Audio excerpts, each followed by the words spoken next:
so yesi prekunam ya wene so entisi kada so ye nya krono ya shase akwashase de free appointments committee and vetting committee and mampeni his excellency John Dramani Mahama enipa miensa yebo wo mudini se wo mo yeso wo mo hwemisa bisa wo mo sem so wo timi ya no ye na parliament je wo mutumu a wo ma ya soafo a edikan wo ma ebe ye sikasem so soafo eno echi de wo be sha atentrene ne aban lawyer ensem so afa no echi no de wo sha ba boase de be ya ye nyama hode ho nsem no ebetimi akonkan se osoafo na asoafo ya yabo wo mudimi ensen ne ene ya twi wo nsamanko e vetting committee anim ya ba betina de kase ya bremo no na afa no echi no de wo sha ba boase de be ya ye nyama hode ho nsem no ebetimi akonkan se osoafo na asoafo ya yabo wo mudimi ensen ne ene ya twi wo nsamanko e vetting committee anim ya ba betina de kase ya bremo no na yera Dr. Dominic Ayine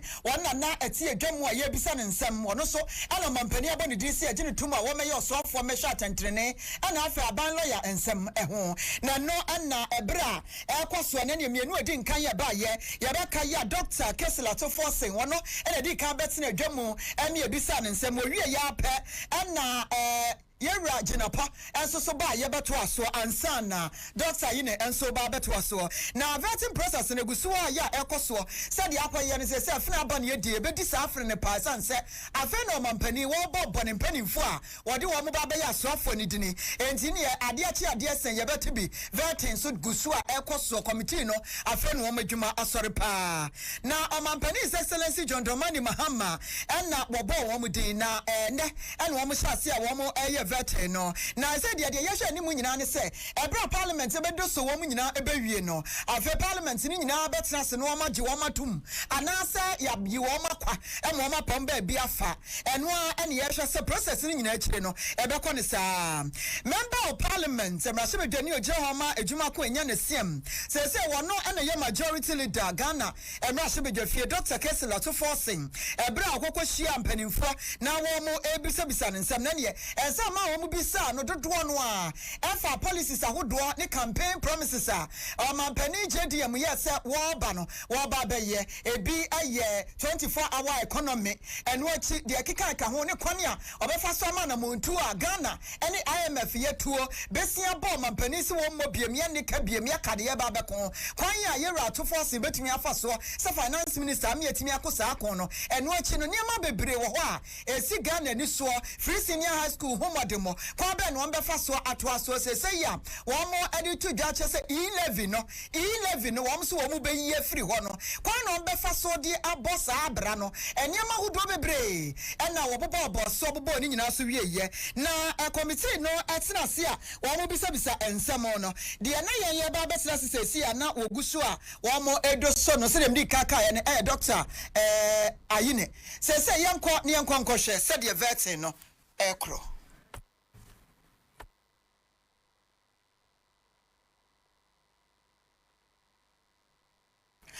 I was a fancy that's what you tray ya de besi vetting no mo and now ni atie die ye be hunu de ekoso nyina nti de ye kire mu wo Angel TV so yi ene ye Facebook page no so no ye de ekoso enne na sele da so ekoso asese ya ye hwe vetting no se de esi kro na se de ne mo boso etie ene se de asem nyia no no eba edi hia ensemisa no ne nyina de ho nsem ebeba aba beto mmanimo na ye nto aso ama ayo Yentie said the another no ekro. A publicly established body, such as a tribunal. So, Chairman, I do not see why we should be locking horns on this matter. But however, if you insist, I will yield to you for us to make progress. If you insist, I will yield to you for us to make progress. Honorable members, I insist that the question is unrelated to the question posed to the nominee relating to the establishment of the tribunal as contained in the manifesto of the National Democratic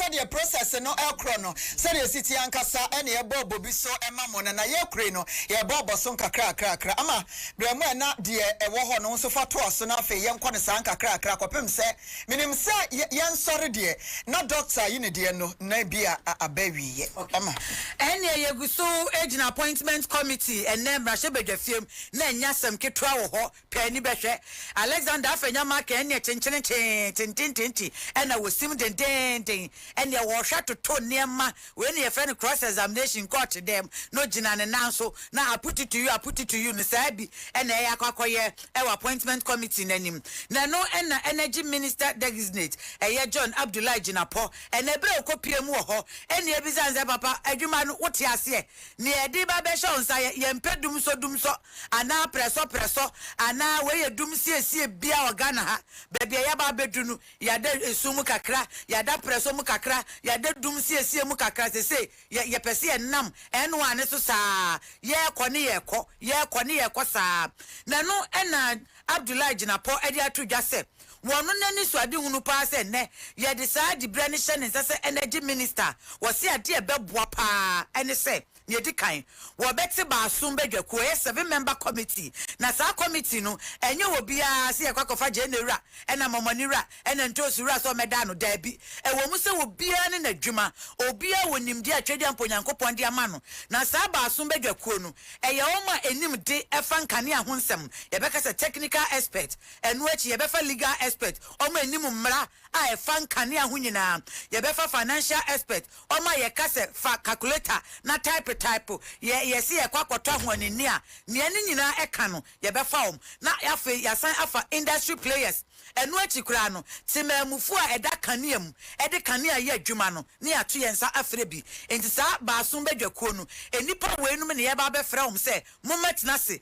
na yensa asa adwen hwe se Ghana yen kanea ho nsem no ye kwayanim anase ye ba yachi ekwan be na ye fa so na ya hwe se kanea ebegina so kire ben ochena ahafo na esumu na de chi ahafo akoda sumu ene anopa woda sumu kakra na wia ye bi edi atum enu achi na John Abdullah Jinapo edi tudwa se wonu kra wo ba no wafiase ye ne homework e wo fie dededa enti wafiase e design comprehensive framework e ba beboa best practices eba beboa eye futuo kese e no begina so de amagana fo nyina se upie efifie na wakwa ene nkane anu de obetime adundum na tutu plugs no e de agu no wa yesa ene osama assurance e appointment committee nanim se adwuma ne de wo be ya wonfa NDC asem MPP asem amanyofobia efrena osini onim e na wo be ye yentie John Abdullah Jinapo.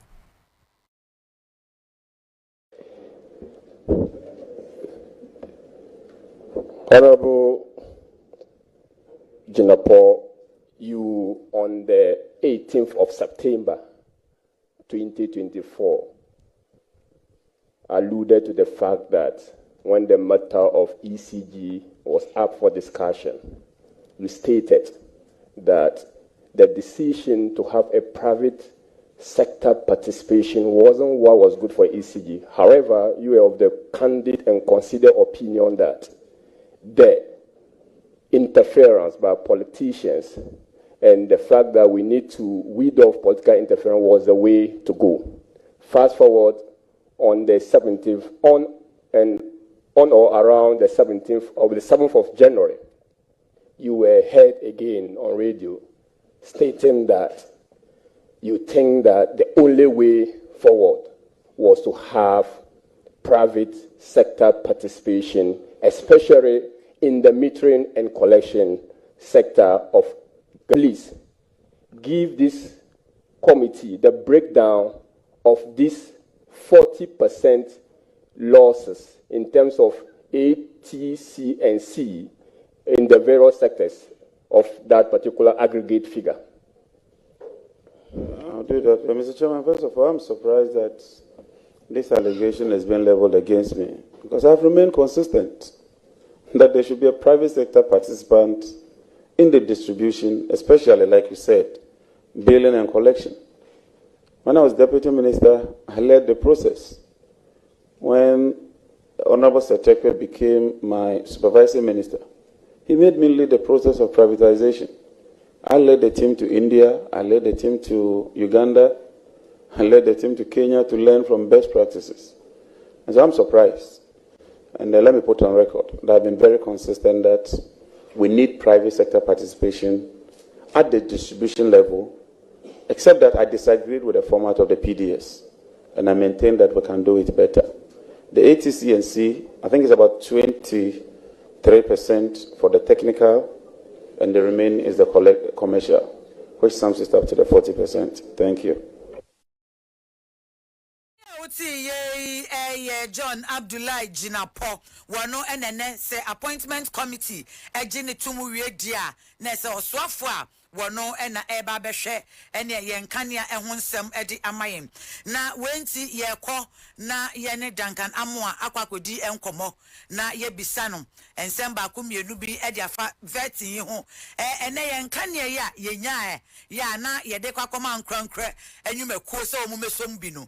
Ne kwanso ano no anasa sen enohuno yensaka dankanamo a yene no ebedi asemi enkomo yeguso ye twese dankanamo a ebeba na fe ono so enkomodi e wo woni amantam wo madie no ye da so agina vetting committee ne wo mko asesina wo ye vetting no ye kɔ ho Dr. Kesilato ban forcing ebra wo kasa no ene ode atudwa kire se wono nani abrepa se wo bekuku bi na ko a wo ba beku ni nyina ne se Ghana inflation no se wo be hwa se beko single digit na yebenya baba ko pese 987 na ejina ho prim yempe 10 11 12 24 23 any 42 bia yempe mienu yempe 1 saa wase akona wo beko no ba ko no na ni abrese krodom ene wo ba no yase be mansinso mansa no ham nti wono wo ba nyina wa ham ene wo ba ye adwuma no wase adwuma wo ba ye no wo ba ya mo Ghana ama bibia toto ye ede ama wase niam ahodo pi e wo ho no mo a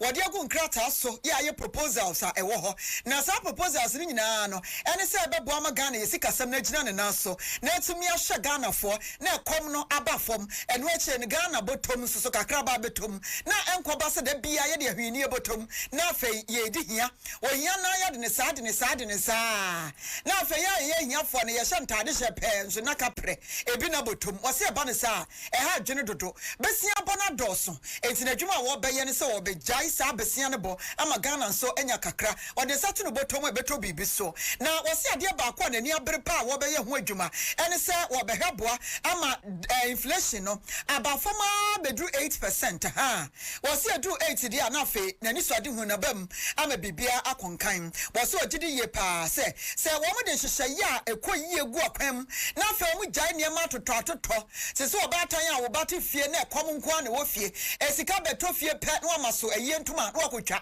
no amaso asore ntuma emeku ntuma ene ntuma betwa duku abetwa nyasem ketwa hye pe na no mabonten na so makom de wo mo fie wo se da bia totototo ne Ghana ye jai ye de niam begugu akwam se de be ya ye ntototo na ye coat no ba bia government ntuma ekuta ye hu coat ene ye besusu ne ye twitwa ye nkotwa coat kunta wa bra ye ntuma kitwa bi eba ne sa eno na de kobobesia ne ba no ye ntie ye ra Dr. Kesilato ban forcing market, particularly when inflation is reduced. Today, it is very difficult for us to go back to the bond market.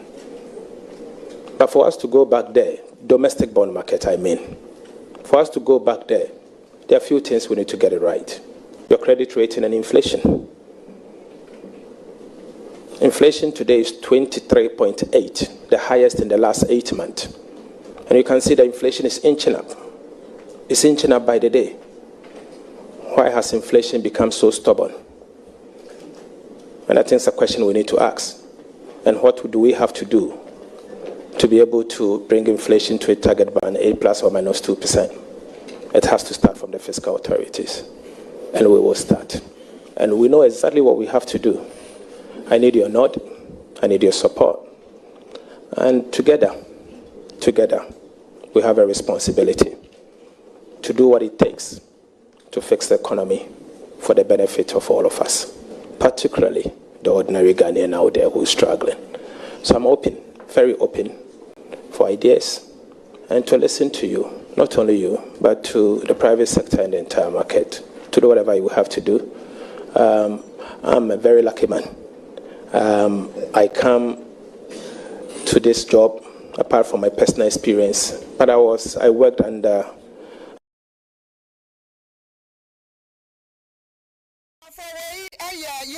Dr. Kessela to bar forcing and out saying no. One of my penny upon no say ye besabis and insomnia genie to move ya. All my yourself formation may seek a some so and from my ene.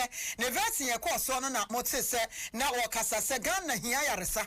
As you know obey or the say yaria pa. Now boa ama yenso ye jume dear ye dear net me a concain. Now as a means here a masona ye din comotia wa ewaha a sense would see said dear or benica and asamna bakwa. What did you know so pa? Inflation, yeah, what be share abua said a bay a bit single digits or say 8% there. A do one of you who said Bibia Danakwe Mukama said yes, na efata. Yanko maso na yene yera Eric Cheba Ponin Como or economist wabe yaka yes Kasamni Muntu Triemua wabe pa yankoni no konkodin komo penny what's yanka Angel Cassiasuni Angel TV Angel FM Majue ye brubini aba na boko de abofo na daroma mbo ye ho ban pa ye nim se won so ho ye atwedi ampo bese ya doma daroma ye wa ho di nko ade ye ho ye pa afisia panso afi nyina me non kasai I regret say eja the doors ni pa doors nti drum we bi na say ye ya de eja na obi so abemu bi Where you Mama dear minister say your dream? Vertin minim so any dear party through pa any era at so force in DA Sansa or no dear or call dear pepe. Obanini some no bobo bisua come at the other kind. Mammy Missao or no now your man penny choice no. One say ye chuff from not on quem and one no.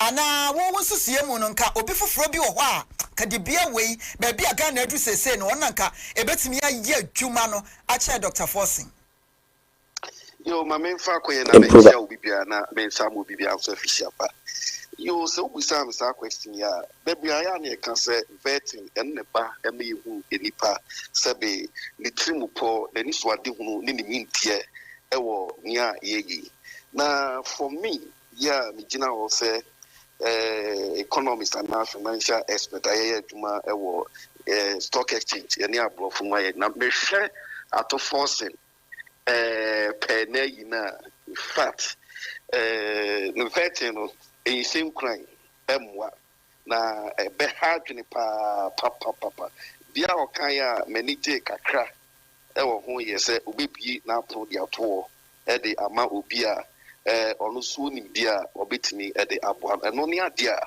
me hu no ade na vet ni mu a eboa me ene bi so kan about the physical policy and also see good say ye be na yetimi control your expenditure.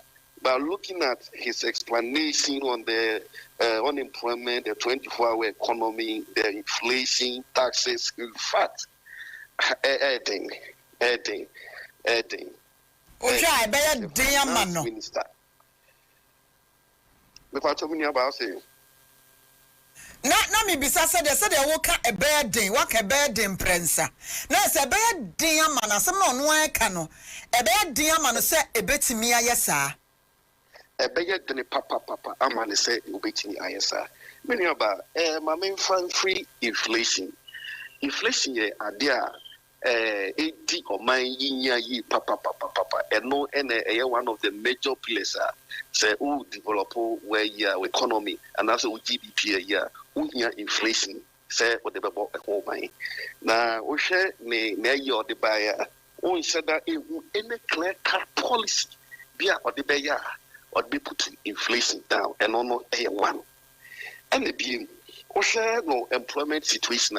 Also share one of the major Ghana for the two about the tier NPP about mom the high youth unemployment rate also.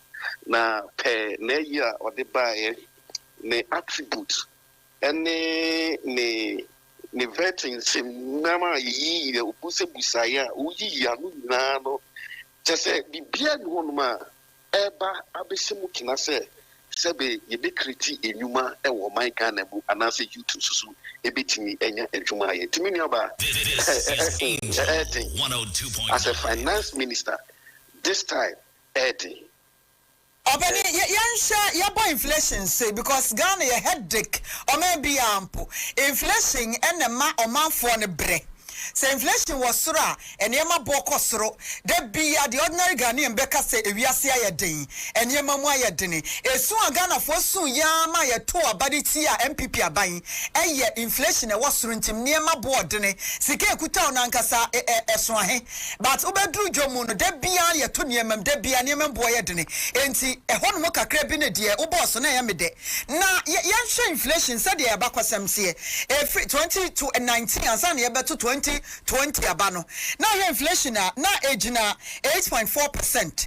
From that time besi 2023 e wuri kwosura kwa ya ama from da fiscal consolidation from 9.92 ko 9.94 for after the wuri ya ma 2023 kura no e ba ya bedu 53.6%.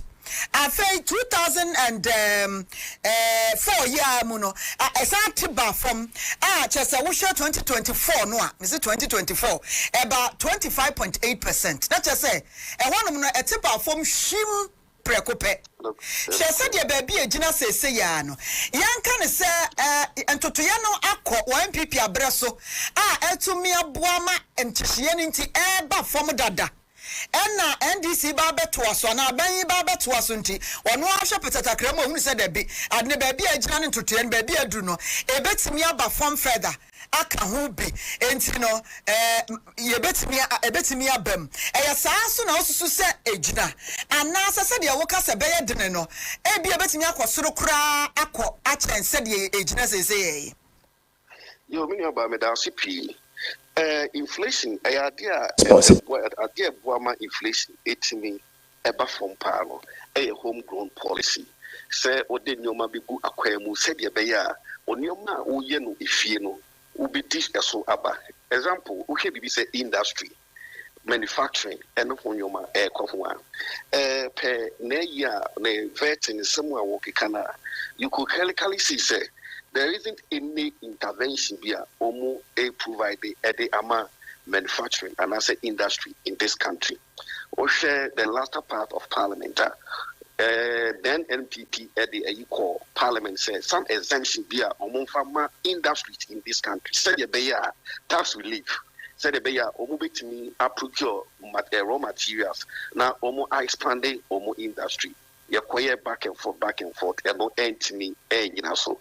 Na no ejina ho emma scare most of the industries any manufacturing companies are ewo maimu emumutimi di free o maimu ko ebiem o hwe debate say buffer stock it is na enra yewura the president the Thanksgiving year no ka say buffer stock ewo ho no no omo kwakofa e de akwakoma free SHS for ayade a nenso so no ibebusa say ebre ya yewu mu no buffer stock no ewo ho say in case of any scarcity of goods and as a inyania ube release e de be edwama so said be ya timamuma for so bitimi enye biato samri de ho no mananke o say yehwe say the price is future no say ekosra ye be be edwama so said be ya ebo no so ebe kofo and the samri ye de nsa kwakwakwaka ye bebusa so mbusa ne say the industry no dey na oye at the Abemwa for the exemption money, or can you say because of the Bretton Woods institution, now call money market and as a capital market. I do bit me aye now say obe rezi via treasury bills now an adjustment say in every month some 111 billion Ghana cedis no money. So whenever you do that, we are not helping the economy. Because Ghana is an import-driven economy. We depend solely on the international market. And to manufacture, who enhance the local industry. Now, expanded with tax net. At the end, so and a baye at the ama, woman importers now almost so the annual everybody. And the media say, and I say a day corridor, Minyaba, and your mere shares up motion. Now, a baye drink. Na bakubia okanya about a 24-hour economy say issue specifically some industries omo woolly outer ebisia ya or can say or not there, even though he's the finance minister, but there is a particular nominee or not responsible or be advising government. But what he knows and what he's aware, one, or can be about the mining sector. The mining sector, any part of say, and a befa Ghana for Yamobesa, Edgeman in that 24-hour economy. Or can be for agribusiness. Of course, there are some agribusinesses who are operating under 24-hour economy. 24-hour economy, Miniaba, it's not a policy. It is a demand-driven economy. Me from station yamu and fato. 24 hour. Why? Because you want anajo. Enemos a year juma a brass of for beba. Ya one mobile bomb pie all night. Yes, you almost all year juma no there is now some during the night no. GJ's one bubble and no mamu achi. And at that time, politics, news, yes. Why? Because of what they demand day in and day out. And this can't demand the 24-hour economy, or come about the mining sector, or come about the agribusiness. At the end of the every of my. Now, at Debakwa, or Kaya, Miyamu Esheme, I said, increasing the revenue, engaging day in and day out engagement with the GRA. Now, Ubebusa said, to my for now, Omcran a soon say a Jumani of my name. And to Tassano, ya wo yeno. A bear dying and almost so 8 million sika as also the Etia Sata. It mean about a year adia area ho. Now, some of us are dear Nanka ye proposal within this fourth industrial revolution. Send your bear youth, a bit me and ya a Juma ayeno. Miniaba, if you look at the forest trading platform on a daily basis, the space of forest trading platform, linear, a year $736 trillion. Yes, Canada. Yeah, the only thing that the state needs to do is to concentrate and train the youth on forest trading. Osha Ghana, yes, size almost trading on forest in the ground. A day, you need to pay $50 million. But within a day, the space of forest trading is $737 trillion. So you tell you say, Yakachi. Okay. Yes. ABM Oversha say, Diana, the Bebua, youth no so, Amo so etni akonkai. In the economy now, you know, Aqua gadgets bed system of economy. Naminiaba, Sambly, you can. Kwakwe cotton beton, Kokoli Koluna, Yeno, Wajuma, Yeno, or Taxano, and a year Baba the year, and yet Yaba Chaka. Just said there is nothing new, as some of us we were expecting, said. Anka Abai will beat me and rule out. And the Bayer, a Juma, and let me mouthful, a bit me, I hear you. Looking at the E-levy, I heard the presidency said the rationalize is a brofuba. The same borders on. You are increasing the tax net. But where are you going to? Why? Listen to you, not only you, but to the private sector. The same people with the same economy. And then now you're mitigating, now we're expanding your industry, your manufacturing, and when you're buying a broker, I can see you. We are hitting the ground running. The policies are do a bit me about Ghana.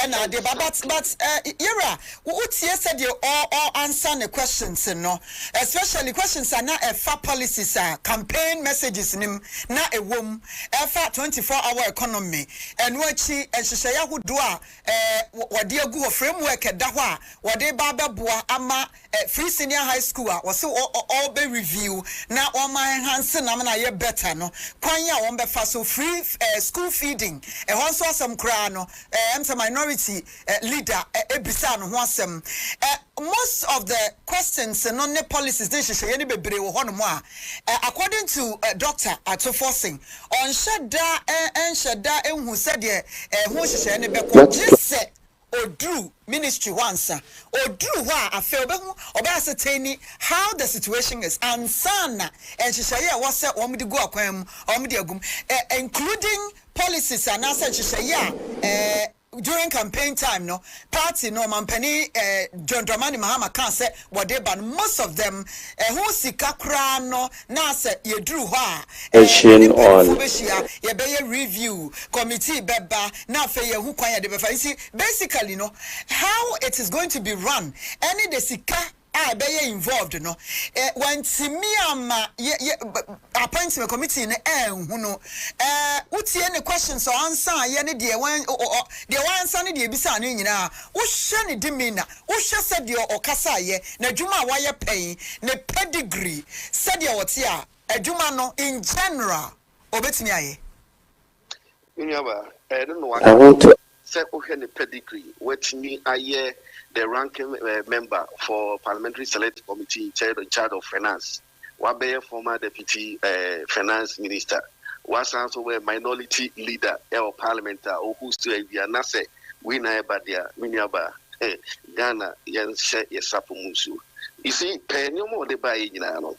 Ne fapimu jina huinano controlling the fiscal policy. That is expenditure. And not the many years at para. Na kwaya obefaswa. Obi raising revenue panel. It be ensured intimate. I'm saying it emphatically. Say the review of free SHS no. Finance minister designate and some work free SHS munyaba ibitem. And then bude date to Niema worker when Timia my any space and answer any scope a quiet be first between a generating revenue in this country no. Sir, free SHS Miniaba, Ibitum. Order 11, Ibitum. But I go so on the road to about. Oh, Miniaba, 11, no, on to me, a road to years, which media at least 3 billion and 2028 40. Oh, and because if you share 11, Sika generating any road to the whole year, I mean, it cannot be quantified. So the 11 is far exceeding the rule too. The obetini IHF Tribunal for me a year betting tax any day I can confidently because it's the whole year or Ministry of Finance reporter a year 50 million Ghana cedis a year and have any effect there on the economy. But for 11 a betting say at forcing a betini a year flow. Free SHS and yadia own betini are running. I'm saying it based on a name somewhere. Waka yentimi inya revenue bia FM free bebia na Ghana for the American United States yenshare sapobunsu is say buffer stock ewo ho for in times of crisis ye buy mukra miniaba na ewo ho abra ekomkesi esi ye na Joseph Miniano call if say goods ye kwa prepare ni aba no enu bi na Joseph eyi bi the man ni anu so omkunku because of all the buffer that we have. Okay. Bafano ewo de magana nyina Ghana import driven economy. Sisi ekofasta no enuano no e de akwakoma free SHS for. Na no people say na we mu nyina o na ekwan beso e na NPP aban fire omuti maintaining free SHS for the past 8 years. It mean about Sam Sabe, me Jidi passes Aquasana, what be said Chatro no. Ghana Fonso be Yano, Woma fee, and Woma do a Mutribe boom, na Yano. Meaning some common I had but your best say Beppe Brenna or any Wabe fee, na Yaniwakasana fee, Nimdiane Kutawana, yet Mino Akasa do afam. That's a pa na Wadaji Audiama Nenumri. Obia bet I was for the end kasa ye well economy say a for nene na mote no ama and Facebook for cry the question answer about the what's say or say ya Festus or say na mo kan ni nyina ya tio na mom ya ka mampani his excellency John Dramani Mahama so shebo or say bet tax no o mo remfie into yi bi and the no say ne ehia ne papa it's bet tax ne dear was it Mama Benny I am remembering you kai ubeyi bibia friwa bet ne dear Serwaa ye ten na fabra Reverend Obapa Christy so abekan ye ho wa ha den na Isaac Keba e wa ha na King Born Great Joe o se de dog e kan na profo kan nyina o se eye kasa tenten trogu krata so na de akoma to force no so obede na odi aye adwuma pa na yenkwai Dr. Keso ato force nene Brako appointment committee na wa manso wa na afenyo do whatever it takes.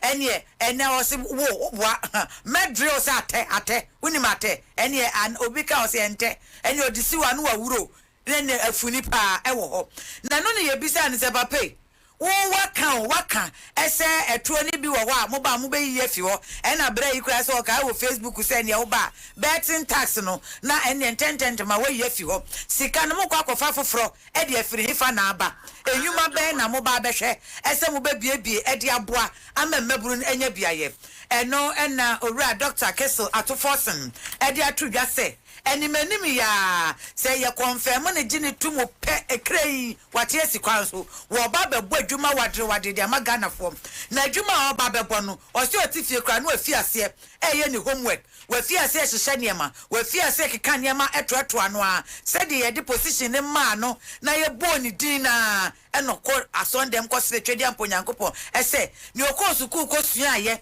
ni okeka bo mu ni nyina awrade enkai no enti o se obefiase na eni ankrankra dwumako eye private sector growth no wa hwepa o se de to sumie no oba beye aboa ama Ghana yesikasem atoto yi aginagina yi ahyehye yi pa ene se confidence didie mapa na yenuan ma wo Nigeria ene US ni UK ni foreign partners no omo yire fiye mu no se ni nyina oba be hwa toato niema kama pa obi owo sika wa mononi bia wo ba ene na wo sinsuom kinkim na wapa ene sika ba be hye Ghana ama Ghana timi akonanim pa ebio o se ebeboa ama foreign partners ne ba o man kase ba be bienbie ndwuma ama mabunu enya bia ye o se ebeboa ama obi biara sika wa ne nsem anasa dwimpo bi ewo ne trim se me ba Ghana ahasumje wa ha wo ba ene wo pese oye bibia obetimi aye no pepepe no o se obeboa obebie bibia mu nso ato ofenchem enye se we pese me ko nwa mampani yes sika fasika kakrabra anasa jiso ko chia we no akodi nkomo wachiri o se ne nyina obeyi na kwa ama obi biara sika wa ne nsem no se oba Ghana aba bebia adwuma ana oba be ye adwuma ne ho beto no ama watimi aba. Fiscal will play a role. My question has to do with investment, the motivation that you have to give to investor confidence. Over the years, we saw major players in our business industry getting out of the country. Now, in a few weeks, however, I've seen some increase in the money market. You have alluded to it here. The available data indicates that we will undergo an expenditure base, strong, front-loaded fiscal consolidation in the shortest possible time, so that together we can send a strong signal to the market, particularly when inflation is reduced. Today, it is very difficult for us to go back to the bond market. But for us to go back there, domestic bond market, I mean, for us to go back there are a few things we need to get it right. Your credit rating and inflation. Inflation today is 23.8, the highest in the last 8 months. And you can see that inflation is inching up. It's inching up by the day. Why has inflation become so stubborn? And I think it's a question we need to ask. And what do we have to do to be able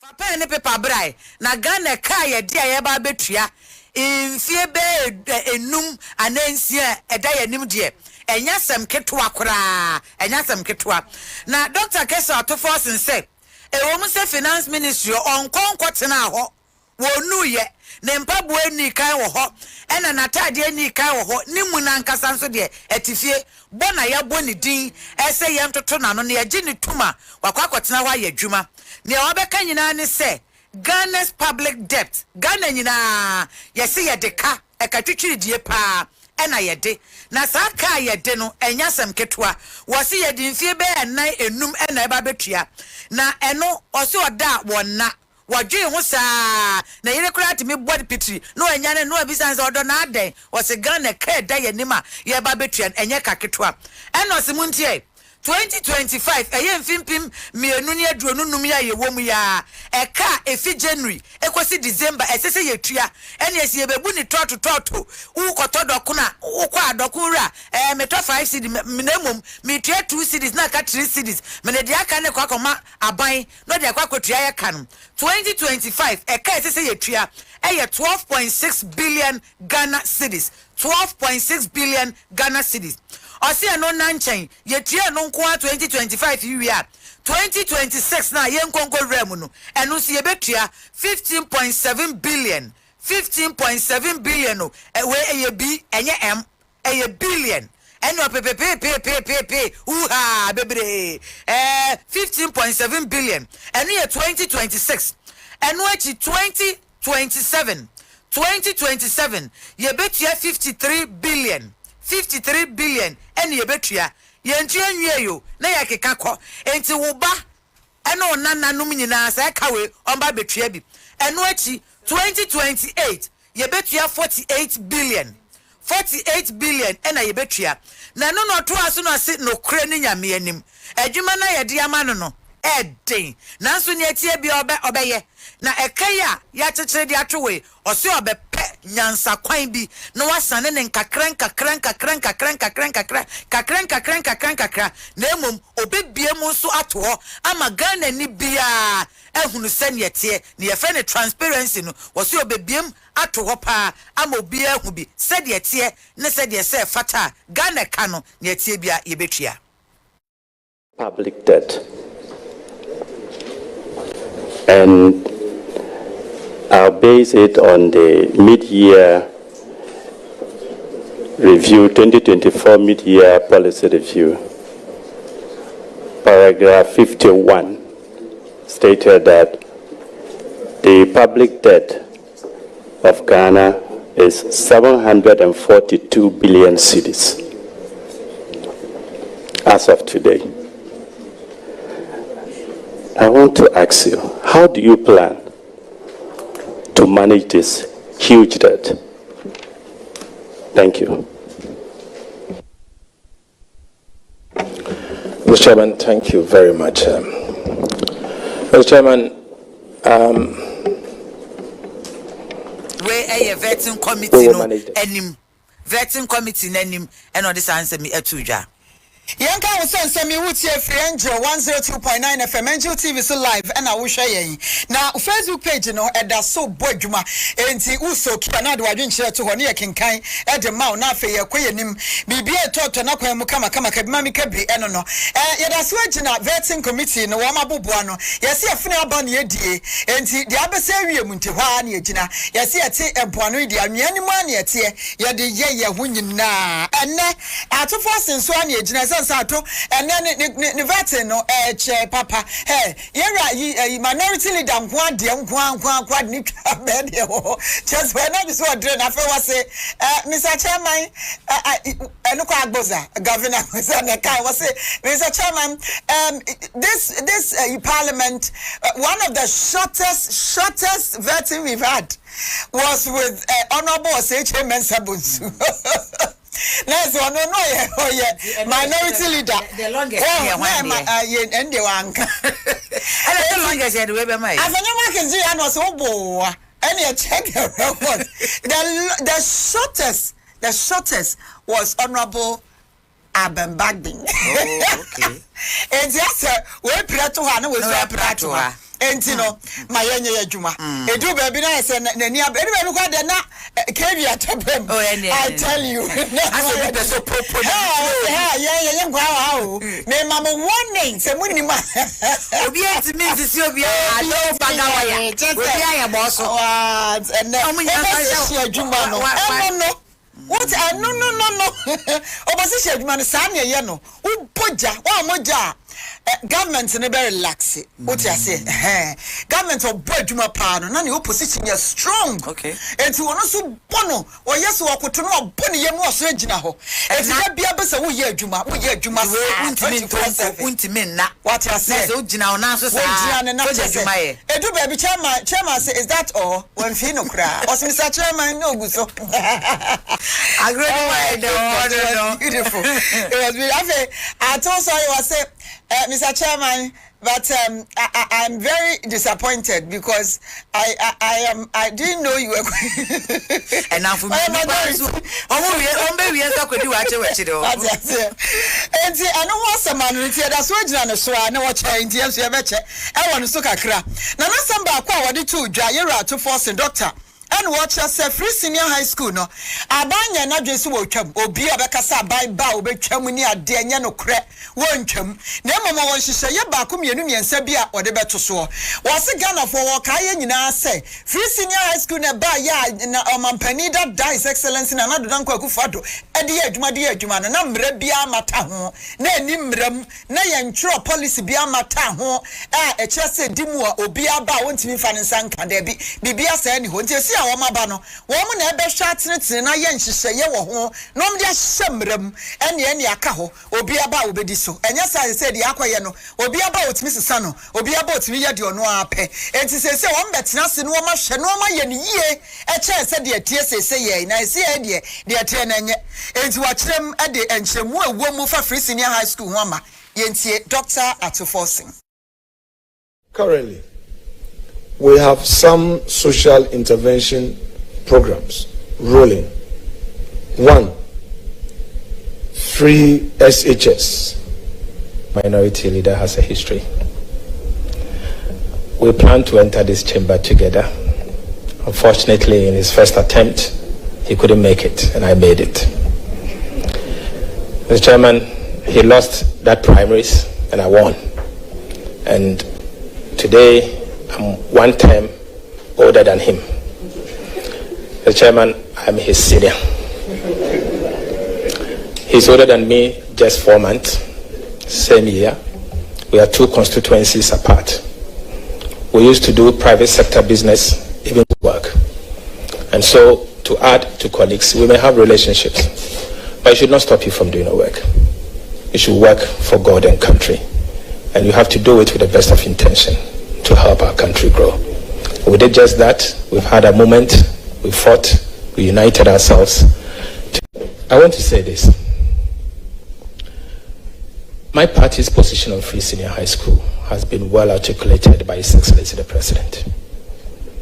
We do not intend to cancel the free SHS. In fact, President Mahama has said that the free SHS has come to stay.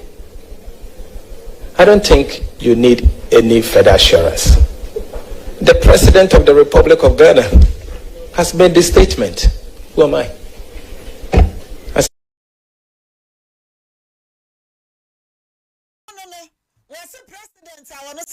Flag bearer. Yeah, no, to Frank, I'm in this Amanyoko now. What didn't she say? Buy a campaign message. Essay, or buy or bet to us so no review, no, you know. One say anyone, I'm a new down quem, our phone. One say anyone say, Bomochichia crackani tipafo, ye in a free, and so me in a bon quine. Now, one no can say, Sakwadi in a turn on your mosses, a Bomochicha free, so I say back, be now, war sebi, or giant with your bid a mantia, ya wafakaho, or back as a me, Jinachin. What's the president in Council? Mimi say anyone, Malcasimi, there be. Enti president nhyehyɛ no so yen ne ya adwene enti ye behe na so ne nyam no me nim ho asɛm isa me call office me drew office wa de atie bia ne mehu na afa ye tu ho ana monti Ghana for beti ne nsɛm ɔde tu dwa bi no na amanso wa ana wɔsa ba private schools ahodo no ɛsan sɛ wo hwɛ free senior high school no a ɛyɛ aban schools nko a ɛna ye adwuma wɔ hɔ no ma wɔn ɛde hyehyɛ no awuram na private schools no so wɔn bɛto aso na wɔn ntwam sɛ na montin so said the ono e ka se omampani no anka se wo twam a wono obeda ka se wo twam no wo mo ntwam e be den na wo ma e private no so wo ma nya sa mo ani be hon so nkire mu ni. I'm not aware that Ghana International Lincoln undertakes WASI they don't write to us. I'm not aware. I'm not aware that Ghana International School goes through West Africa Examination Council. They do GSC, GCSEs and A-levels and others. I'm not aware that you can equate Lincoln with a school fees of $30,000 to Achimota School. I'm not aware of that. The chairman, let's get to work. And when we get there, we'll present to this House a comprehensive program. The chairman, the previous administration was unable to pass the free SHS bill. You are aware of that. And Chairman, we will regulate this free senior high school policy properly to make it sustainable, so that it becomes part of our nation's development.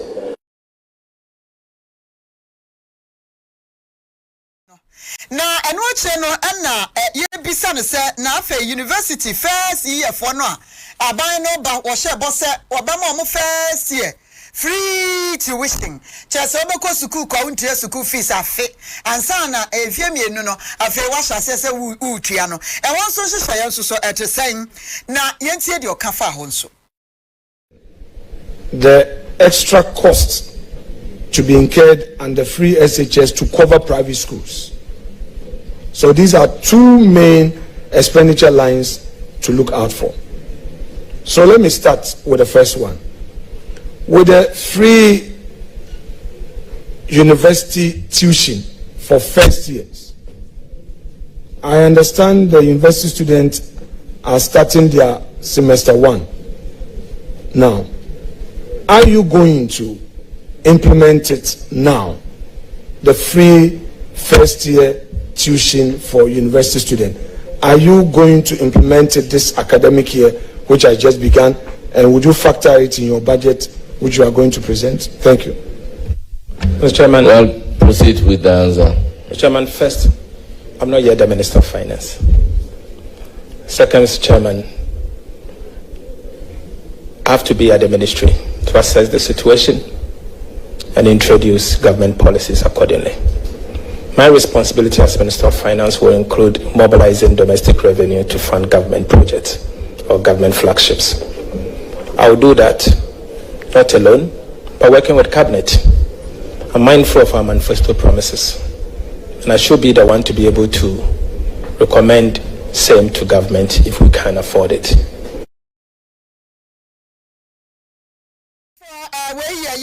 To forcing and moten and neverting a course on tertiary education campaign message and say first year or free tuition nafe second year no masha seatia edi akono and when ya no kakra and what to buy no ama Yampim Sona Yankwanjo 102.9 FM Angel TV Facebook wa boy lepa pa and yankro ball margin chiro margin wa enye asem ketua or kind Stephen edine diaba so ndo chia na ase wa ha obaya a no ewo nkokọ ne de enunum ena kwasi otu osi mepamucho volume ewo TV ni so embra kakra ablade afie kuma osi free SHS no aba asetina ya pa konwa de ama no ena wosisu se kinken enti obi enyine to akonwa enti yenyan no ene se wote so a eni enunum baba mahama oboase osi John mahama ene NDC o manfa hwe ama sepre sekre eno anu watwro ena wode aba ena Emmanuel Yao Kelson was afenyo behave like a schoolboy. Schoolboy as any teacher ama and as a warrior the day work classroom was and no chi no ko no basa or say afenyo I want say schoolboy and na de o ye na nyenti afenyo yesterday don't ask na Akoto ya de ne dia boss mean so me wa o maba Joel is Sean or this time economist no na so ya tribal politics kakra o mo forget ne de eno no na yema abena si edu wa ha na Emmanuel Adoma Jain and so edene dia ba Kofi Adjuman black man or say good evening me hwemo etiemu efi pick farm also kan ya ho Facebook na ne dam sa wodo dia ba ne akenkan edi amam omampani John Dramani Mahama or say ene wo ka che Ghana fo nyina se mu se dum so bi ba ana preso bi ba ana se dum si a mo bia mfa sombo ne emo na aban wo kire mo ba bia mo mfa sombo no enkonkobo o se Ghana sika ne bi wo a yeni enye sika bia na Ghana yedi nanso MPP amanyokuo de o mo baaye se ye nkwala sika ne yedi enkwakora sika ne yedi emrewa sika ne yedi emrante ne mabawa sika o ene jejai mukra de yese mo ahoden sakola shen haircut ne atwitwa nkrofo tiri ho eno enene His Excellency John Dramani Mahama editor just say aban no se de o man chichiri ne yie na Energy Sector Levy Act ye twa ne tia friend Esla sika ne nyina wo mudi ye no eka ho bi enene asedum so nya ebeba ase preso bi nya ebeba ase dum siesie bi nya ebeba odi sansem we nyina etudwa ene ya ebra na oni Independent Power Producers IPPs ehia ena oka chom se sika na yagigi be mfinhie nnum a echi atwam no sika no bisa se ewahia na ya tre yensem sika na wani atre yensem e de achonto so oka che Ghana for se sika no ene emane nkwanta nti mo bia mfa sombo emo no. The more important and critical issue was the debt and paying down the debt that accumulated in the sector. And so we introduced the energy sector levy. And our anticipation was that looking at the revenues that were going to be generated by the energy sector, within 5 years we would have been able to clear the legacy debt. And so we passed the ESLA levy. But after we passed it, we left office in December and a new government came in. And they had other ideas and other ways of trying to do things. But unfortunately, one of the outcomes was that ESLA was not used for its intended purpose. And the revenues of ESLA were mismanaged. And so what should have gone to pay down a lot of the debt that has accumulated today was used for other purposes. And so we have the situation we have. And like I said, while we take responsibility for solving challenges, because that's what we're elected to do, we must let the Ghanaian people to know what the situation is. You need to let people know the challenge before you go ahead and solve it. And so now we have an energy sector that is burdened with debt, highly inefficient. Just giving a ballpark figure, the audited debt in the power sector is estimated at about $2.5 billion. And if you take $2.5 billion and imagine that we're in an IMF program bailout for $3 billion, if you're trying to achieve macroeconomic stability with a bailout of $3 billion and you have a power sector debt of $2.5 billion that you have not yet come up with any strategy for dealing with, then you can be sure that it can wreck any fiscal consolidation that you achieve under the IMF program. John Dramani Mahama and Ebrone IPP Independent Power Producers Ishia and other Sankomwe at home. And watching Ghana Mampany's Excellency John Dramani Mahama and so and when you every National House of Chiefs one ban and one sra and in a babadin como where did you can cry on my babasrano a bria to a baby ye and me a bonny decent what didn't couldn't more about anymore. No Mampany's mother to woman in Munino. I say, yeah, can in some Ghana ha a dia every free ye and ye may be a emwa. I'm a Ghana sabi a bamba hunsam and shadam koye. Was it say I in some kofamwa bamba sibetim Ghana hanum obatia yes yan hinibini or hinibinka will be boja and tibakwa free in chako for macho mafaba wama best say jabona wamubonina yet you be see a dear subako senor and I was a nisiso and tiwakos one crop form I'm rantia ya or sketty bebre no anyu wamina bebre no ati jem peja na dear obeyasi amasio adie besi amukokoma ya no mbika no makoko sankrofoni biba ebedin semone ewo saa ponto na se bebre no edu ho a na mabampom nsem na akwakwa yasem so obi empira na obi akowu afa na dwumadi anana no ye no sebe na agye agu bibia nkoyie wosesa hensem emu enchin wahye ye mpene so enye we na adidie ne dia ye mpene mamomfa ye beko no saa die ne firi ho a ebe mabambo ho akoso ye na mpatam nso so atimi anya nkabo mu na afei omayi emu adwo wode nsem atu dwa no sese duru ba bia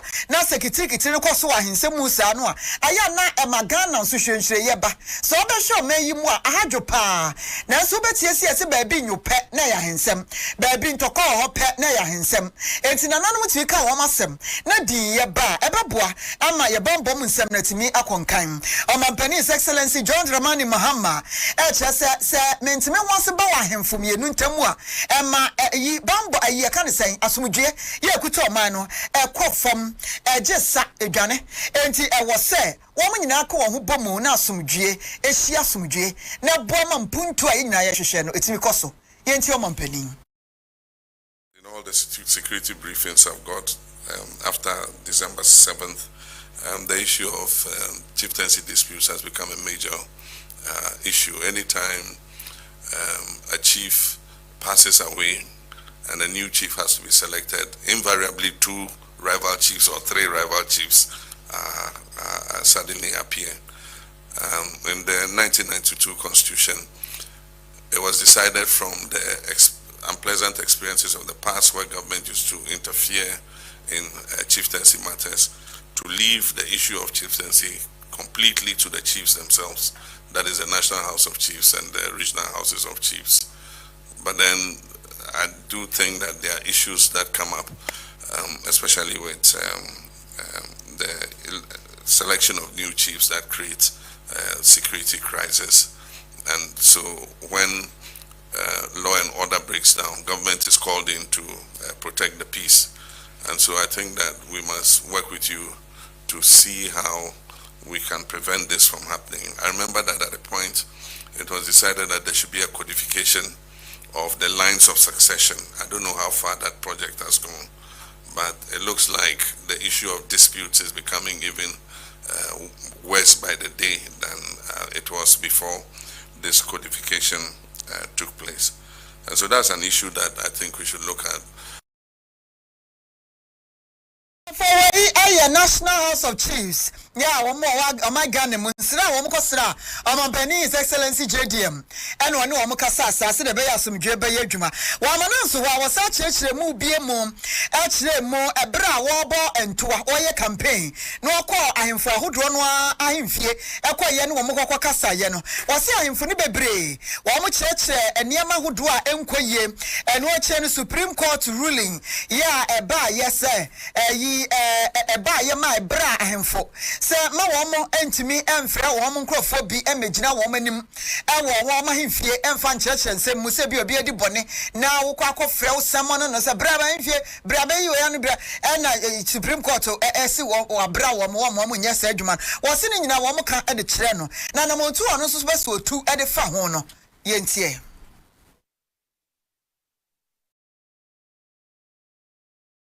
Every country, after a while, there might become the necessity to make amendments to a constitution. And I just give the example of the impasse between Parliament and the Supreme Court as to who has the mandate to declare seats vacant and all that. And so if we're looking at the constitution again, that's one of the areas we should look and tighten, so that makes it clear who has the constitutional mandate to do what. There might be other issues like that that we need to look at. There are various issues that I think that if we amend, it would make our constitution more of a living document than it is currently. We've operated under it since 1992, and I think that there are some aspects of it we must look at. I know when I came through your palaces, many of you raised the issue of the Supreme Court ruling barring chiefs from summoning their subjects to their palaces. And so when the opportunity comes to look at the constitution again, I'm sure that you have a position that you can present to be able to look at that aspect of it in order that we are able to make clear what the lines of authority are in respect of our traditional rulers.